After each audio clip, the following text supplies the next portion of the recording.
Alors que l'Union européenne vacille sous les secousses géopolitiques, l'Allemagne, longtemps alliée fidèle et pilier économique du continent, choisit aujourd'hui de s'éloigner de la France sur des sujets clés. Le 10 juillet, d'après Heure Active, le fossé entre Berlin et Paris s'est creusé dangereusement. Climat, automobile, finances publiques, armée, rien n'échappe aux tensions. Résultat? Tandis qu'Emmanuel Macron tente de faire front, c'est une Allemagne version Merz qui avance seule, défendant bec et ongle ses propres intérêts, quitte à s'aborder des décennies de partenariat franco-allemand. La solidarité? Mise en sourdine. L'Europe? Elle peut attendre. La France assiste médusée à une fracture politique profonde. Coincée entre la montée fulgurante du Rassemblement national et un mur médiatique soigneusement dressé par les élites du système. Pendant ce temps, Emmanuel Macron, adossé à ses fidèles relais comme BFM TV ou France Info, chante l'unité européenne et appelle à un front commun. Mais derrière les discours bien huilés, c'est un président fragilisé, presque désemparé qui apparaît. Pourquoi Berlin laisse-t-elle Paris en pleine tempête? Comment Macron en est-il arrivé à incarner une telle impuissance? Et quelles seront les retombées pour la France, pour l'Europe, pour l'équilibre mondial? Installez-vous, on va démonter pièce par pièce les rouages de cette crise sous tension. Plongeons directement dans le cœur de la discorde, l'énergie. Un terrain miné où Paris et Berlin se livrent une guerre silencieuse mais redoutable. La France mise tout sur l'atome. Pour elle, le nucléaire est la clé d'un avenir propre, fiable et conforme aux ambitions climatiques européennes. Le 5 juin 2025, Le Monde rappelait que l'Hexagone produit près des 3/4 de son électricité grâce à cette technologie. Macron, convaincu que l'atome est l'avenir, a bataillé ferme à Bruxelles pour l'inscrire dans la fameuse taxonomie verte. Une victoire remportée en 2022, mais qui continue de diviser. Guidé Marx et les écologistes allemands, Berlin a tourné le dos à l'atome en 2023, tirant définitivement le rideau sur ses dernières centrales. Résultat, pari total sur le soleil et le vent. En 2024, d'après Deutsche Welle, 15 juillet 2025, 45 milliards d'euros ont été engloutis dans les énergies dites vertes. Mais ce virage ambitieux a un prix. Une explosion des factures énergétiques et une dépendance persistante, voire grandissante, au gaz russe, sanctions ou pas. Ce clivage énergétique a électrisé les débats à Bruxelles. Selon Politico, le 20 juin 2025, l'Allemagne a purement et simplement bloqué les plans français visant à relancer l'investissement nucléaire, qu'elle qualifie de dépassé, voire dangereux. À force de camper sur ses positions, Berlin met en péril la solidarité énergétique européenne. Et Paris, de son côté, pourrait bien voir ses 3 milliards d'euros d'exportation électrique annuelle, source Les Échos, fondre comme neige au soleil si l'Allemagne décide de s'autosuffire en renouvelables. Et ce n'est pas le seul terrain d'affrontement. Le secteur automobile devient lui aussi une arène stratégique. Patrie de mastodontes comme Volkswagen, BMW ou Mercedes, l'Allemagne tente de mettre ses constructeurs à l'abri des exigences climatiques jugées trop sévères par Bruxelles, surtout concernant l'électrification des véhicules. D'après Reuters, 10 juillet 2025, Berlin milite activement pour desserrer l'étau des normes d'émissions, brandissant un argument massu. Près d'1 demi-million d'emplois allemands seraient en danger si les règles restent inchangées. Face à cela, Paris adopte une ligne bien différente. Porté par Macron et poussé par une opinion sensible aux enjeux climatiques, le gouvernement français défend une mutation rapide vers la voiture électrique avec l'horizon 2035 en ligne de mire. Comme l'a souligné Urive, cette opposition de vision a fait monter la pression pendant les discussions autour du Green Deal. La France reproche à l'Allemagne de ralentir la transition écologique pour ménager ses intérêts industriels. Cette cassure n'est pas sans risque pour l'Hexagone. Des groupes comme Renault ou Stellantis évoluent dans des chaînes de production étroitement liées au marché européen. Si les standards environnementaux sont revus à la baisse, la compétitivité française pourrait en prendre un coup, jusqu'à 2 milliards d'euros de manque à gagner chaque année, selon les Échos. Plongeons maintenant dans le nerf de la guerre, l'économie.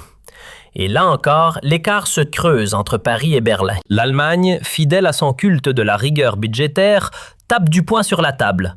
Retour au sacro-saint critère de Maastricht, déficit public plafonné à 3% du PIB.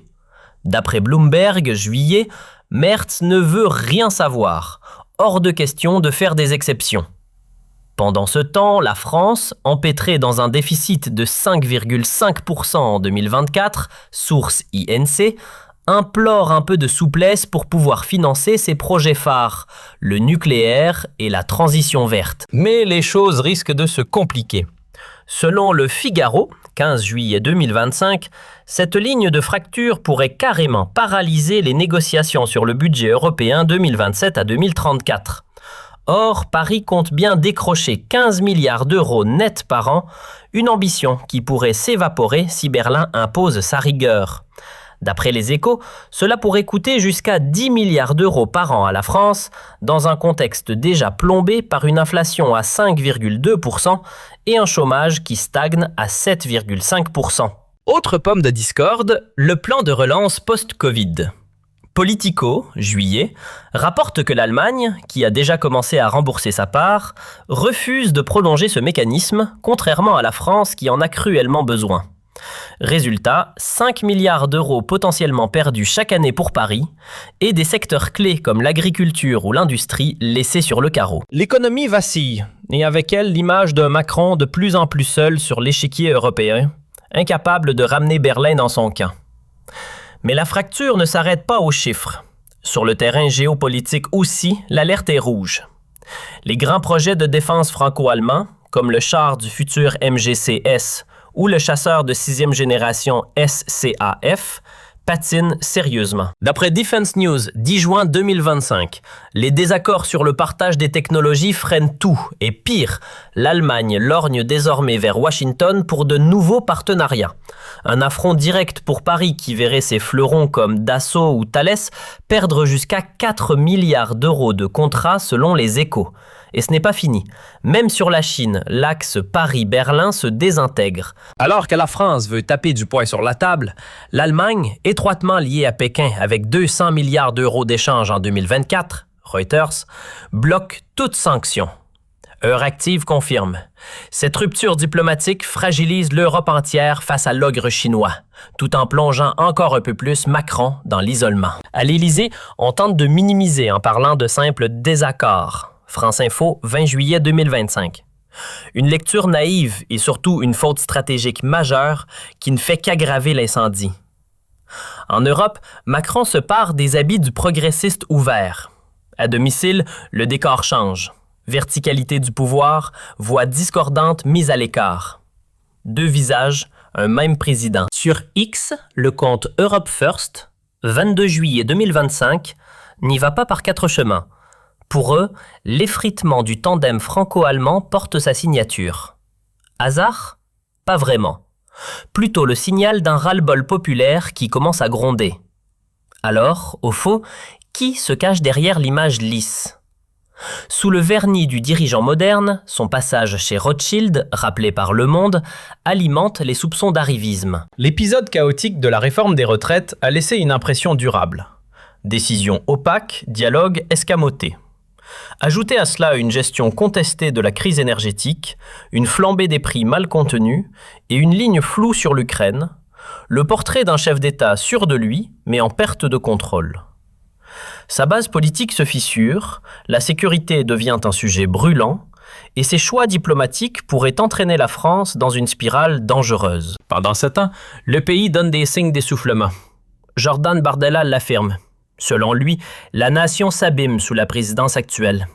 Des agglomérations saturées, des forces de l'ordre à bout de souffle. La politique d'asile, un théâtre d'annonces. Vérification irrégulière, éloignement rarissime. Et au sommet, un président qui temporise, freiné, dit-on, par les contraintes venues de Bruxelles. Le RN concentre désormais son discours sur 3 piliers. Immigration, ordre public et identité nationale. Lors de la CPAC 2024, leur intervention a reçu un accueil enthousiaste, preuve que le message dépasse désormais les cercles habituels. Peu à peu, certains interdits idéologiques s'effacent et la frontière autrefois étanche entre la droite classique et le RN montre des fissures visibles. Dans un climat d'incertitude, beaucoup de Français aspirent avant tout à la stabilité, un besoin auquel le RN affirme pouvoir répondre. Pour ses partisans, le pays doit changer de cap. Contrôle renforcé aux frontières, éloignement des personnes en situation irrégulière, suppression des aides pour les sans-papiers. Selon eux, le RN serait l'un des rares mouvements prêts à assumer cette ligne dure. Pendant ce temps, la rupture avec l'Allemagne accentue la pression qui pèse sur Macron. Les jours à venir pourraient bien être déterminants. Et vous, quel est votre avis?